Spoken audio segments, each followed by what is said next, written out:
कल की शीतकालीन सत्र का दूसरा दिन है। आज सरकार जातीय गणना पर सामाजिक आर्थिक रिपोर्ट पेश करेगी। संसदीय कार्य मंत्री विजय चौधरी रिपोर्ट सदन के पटल पर रखेंगे। रिपोर्ट की कॉपी सदन के सदस्यों को भी उपलब्ध कराई जाएगी। विधानसभा में इसे दूसरी पाली में सदन के पटल पर रखा जाएगा। साथ ही आज ही इस रिपोर्ट को विधान परिषद में भी पेश किया जाएगा और इसके बाद इस पर सदन में चर्चा होगी।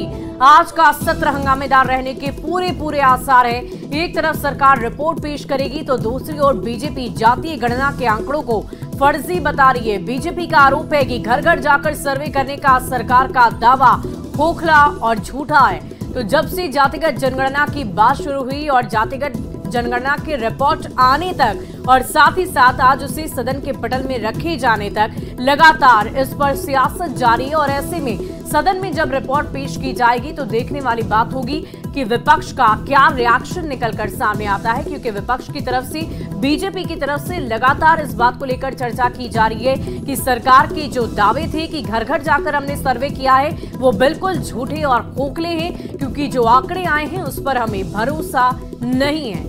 तो शीतकालीन सत्र का आज दूसरा दिन है। कुल मिलाकर 5 दिनों तक ये सत्र चलेगा और इस सत्र में आज का दिन काफी हंगामेदार होने के आसार हैं।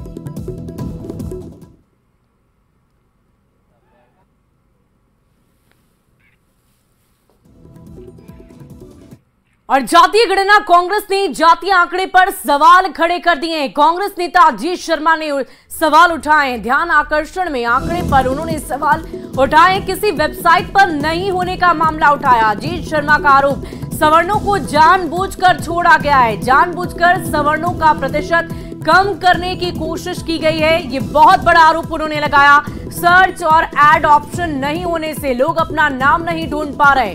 कई इलाकों में लोगों की गिनती नहीं होने का भी सवाल खड़ा किया है। बड़ी जानकारी आपको दे रहे हैं। एक तरफ विपक्ष लगातार हमलावर है, दूसरी तरफ सत्ता पक्ष के विधायक गण भी अब जातिगत जनगणना पर सवाल खड़े करें। और देखिए, पटना से हमारे संवाददाता रवीश नारायण हमारे साथ फोन लाइन पर हैं। रवि, ये बताइए कि अब तो कांग्रेस के नेता भी सवाल कर रहे हैं कि आखिर सर्च ऑप्शन और तमाम तरह के ऑप्शन वेबसाइट पर क्यों नहीं है, क्यों लोग अपनी अपने जाति अपने नामों को नहीं खोज पा रहे हैं? जी बिल्कुल, देखिए अभी तक जो विपक्ष है वो लगातार सवाल खड़े करते रही है। जो सर्वे के जो आंकड़े हैं जो सरकार ने पेश किए हैं, लेकिन अब सहयोगी दल और खासकर बड़े नेता जो कांग्रेस के हैं वो अगर सवाल खड़े करते हैं तो सरकार के लिए मुश्किल बढ़ने वाली है। और आज जब यहाँ पे विधानसभा के अंदर ये जो आंकड़े हैं जो सर्वे है उनका आर्थिक सर्वे भी आज पेश होना है और बड़ा खाका पेश होना है, सरकार इसकी तैयारी की है। उससे ठीक पहले अजीत शर्मा ने ध्यानाकर्षण लाया है और ध्यानाकर्षण में जो बातें उन्होंने लिखी है ये बड़ी है। उन्होंने साफ तौर पर कहा है कि अगड़ी जातियों को जानबूझकर छोड़ा गया है। कई इलाकों में उनके जो प्रतिशत है वो कम करने की कोशिश की है।